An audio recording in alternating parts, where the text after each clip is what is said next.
মহাজোটকে কাগজে দলিল উল্লেখ করে জাতীয় পার্টির প্রতিষ্ঠা বার্ষিকীতে প্রেসিডিয়াম সদস্যরা বলেছেন মহাজোটের কোনো অস্তিত্ব নেই, এ থেকে পদাঘাত করে বেরিয়ে আসতে হবে। আর অনুষ্ঠানে হোসেন মোহাম্মদ এরশাদ বলেছেন আগামী নির্বাচনের লক্ষ্যই হচ্ছে জাতীয় পার্টিকে ক্ষমতায় নেওয়া, এজন্য ৩০০ আসনে জাতীয় পার্টি প্রার্থী দেবে। বিস্তারিত প্যাট্রিক ডি কস্তার রিপোর্টে।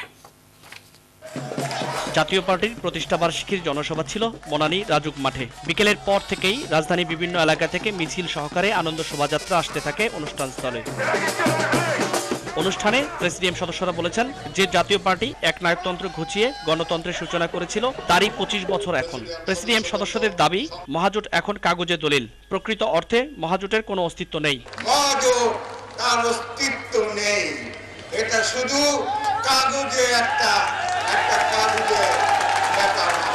মহাজোটে পদাঘাত করে আমাদের বেরিয়ে আসতে হবে। প্রধান অতিথি হোসেন মোহাম্মদ এরশাদ জানান আগামী নির্বাচনের লক্ষ্যই হচ্ছে ক্ষমতায় যাওয়া, এই জন্য জাতীয় পার্টি ৩০০ আসনেই প্রার্থী দেবে। আমরা নির্বাচন করব, ৩০০ আসনে নির্বাচন করব। জাতীয় পার্টির প্রতিষ্ঠা বার্ষিকীতে এসে সাবেক রাষ্ট্রপতি হোসেন মোহাম্মদ এরশাদ জানালেন তার দল ৩০০ আসনেই নির্বাচন করবে। তার এই ঘোষণা আগামী নির্বাচনে কি প্রভাব পড়ে তার প্রতীক্ষায় দেশবাসী। প্যাট্রিক ডি কস্তা, মাই টিভি, ঢাকা।